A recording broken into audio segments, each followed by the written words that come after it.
Gonna try a few new things on this setup.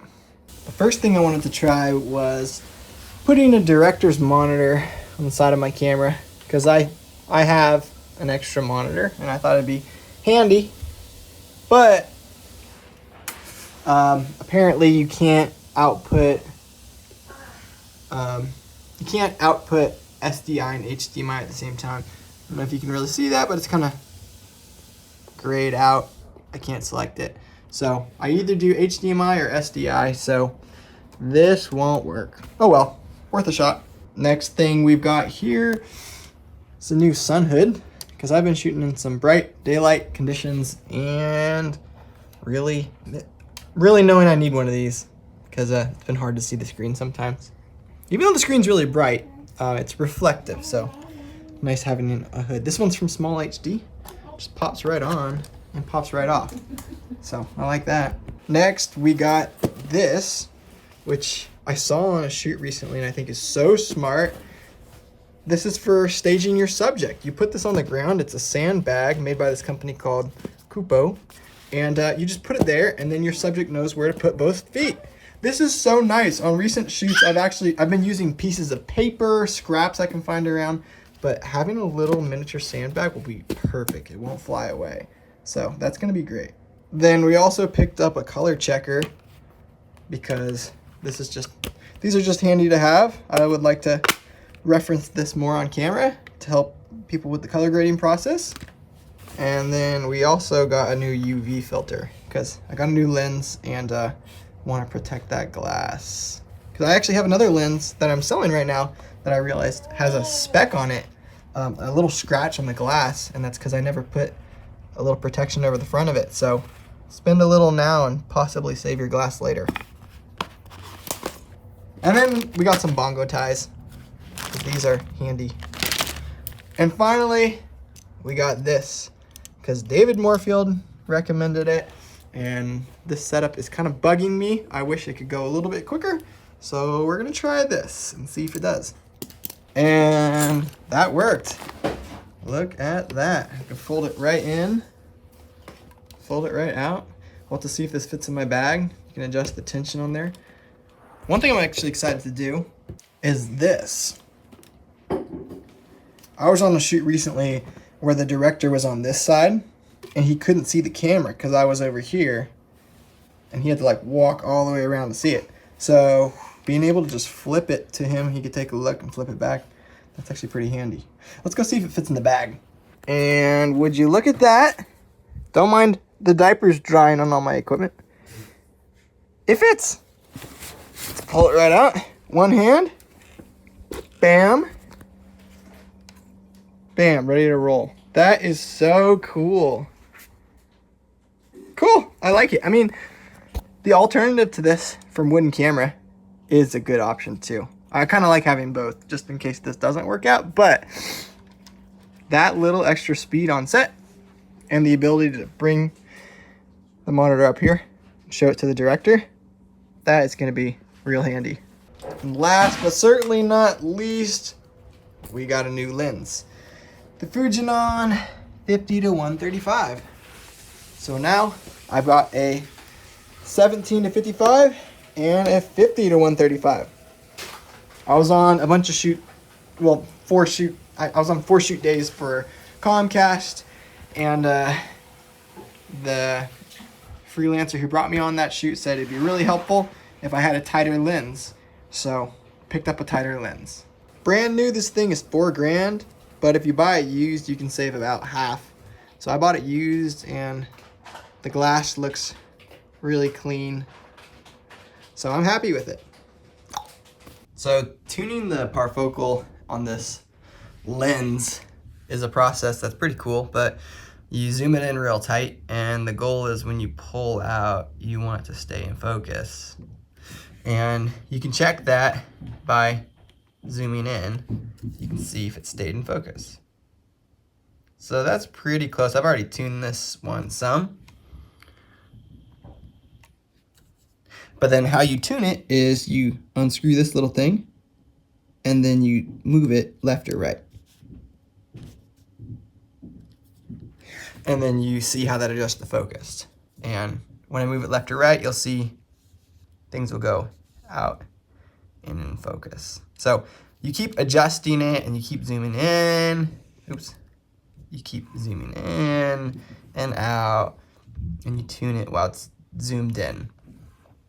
But yeah, it's a process, but it's definitely worth it, because very cool, I think, to be able to do a nice, smooth pull. That's something that's really cool about these lenses. I think that's pretty underrated. I don't see as many smooth pulls these days, but I think it's super satisfying. This is what we've got. All our gear ready to go. I'm gonna load most of it into the car today, and then like the camera, lenses, tomorrow morning.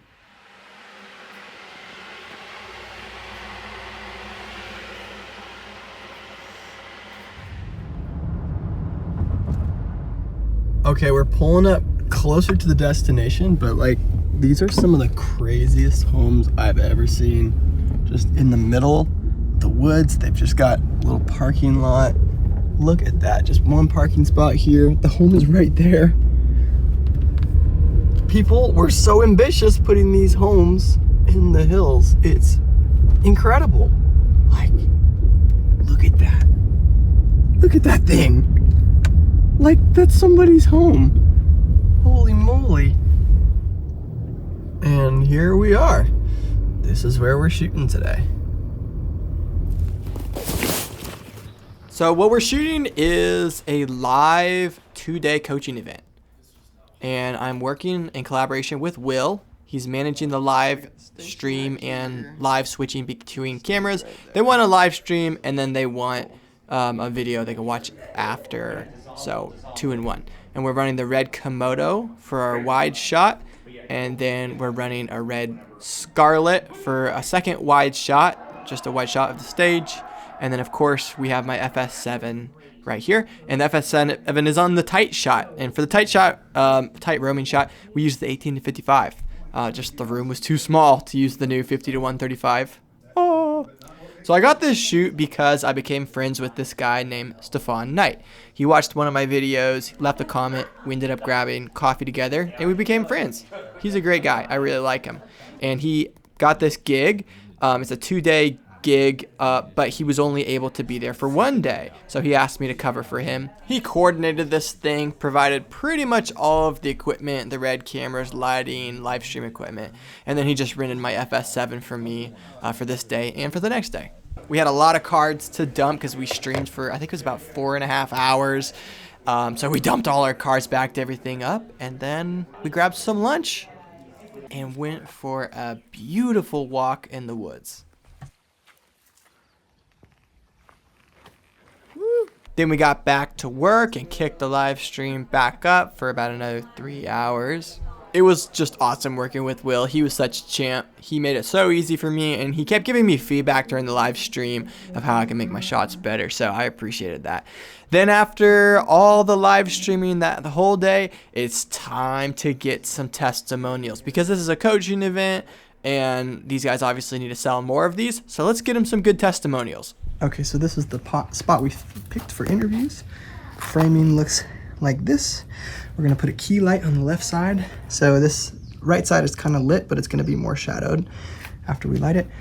And then we'll put a boom mic over him, and then I think we should be good to go. We're gonna filter some people through here and do some interviews. Serendipitously, the guy on the left who helped me with these interviews is about to make a lot more appearances in my life in future videos. Watch out. Anyways, I think the interviews turned out great. We did 10 people, so they got 10 testimonials. Each of them kind of had a different look, and the lighting kept shifting, so we just adapted to each one. Now it's time to tear down. Will already left, and I just have some more gear to tear down. But yeah, it's been a great shoot day. I've quite enjoyed this. I like getting to do interviews. It's been about a 12-hour shoot day, but it's gone by pretty fast. And this is after we put everything back together. It's like we were never here. So a lot of people are staying late to talk and connect with each other. And I'm at this event with all these cool business people, so I thought, you know what, I'll just chat with some people here. So got in a conversation with this one guy. We just really clicked, and next thing you know, I find out that he owns a company and has 100 employees, and he wants videos for his business. So right there on the spot, we locked in a shoot in just a few weeks. We shook hands on it. We confirmed he 100% will pay my full day rate to have me come out, fly a FPV drone, get shots of his property. It's a distillery that he's about to open, or winery. And so we shook hands on it. He said for sure he'll pay my day rate to have me come out and shoot it all. Maybe he'll have someone else edit it. And then I upsold it saying for this much. Well, I didn't really upsell it. I think he'll get a much better video if I edit it. So I'll edit him a few different videos for an additional rate on top of that. And he said he just needs to get confirmation for that.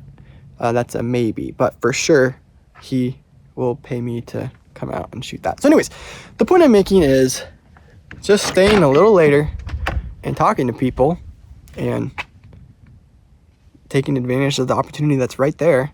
Everyone's just sitting down to eat, and they offered me food. We just locked in another shoot because of it. So that's pretty cool.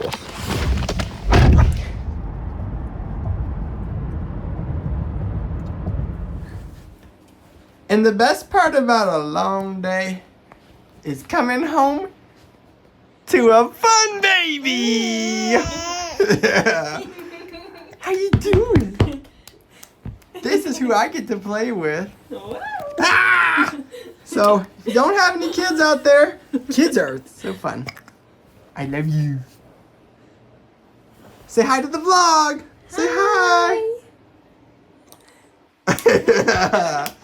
Yeah. She's as fun as she looks. Okay, bye vlog.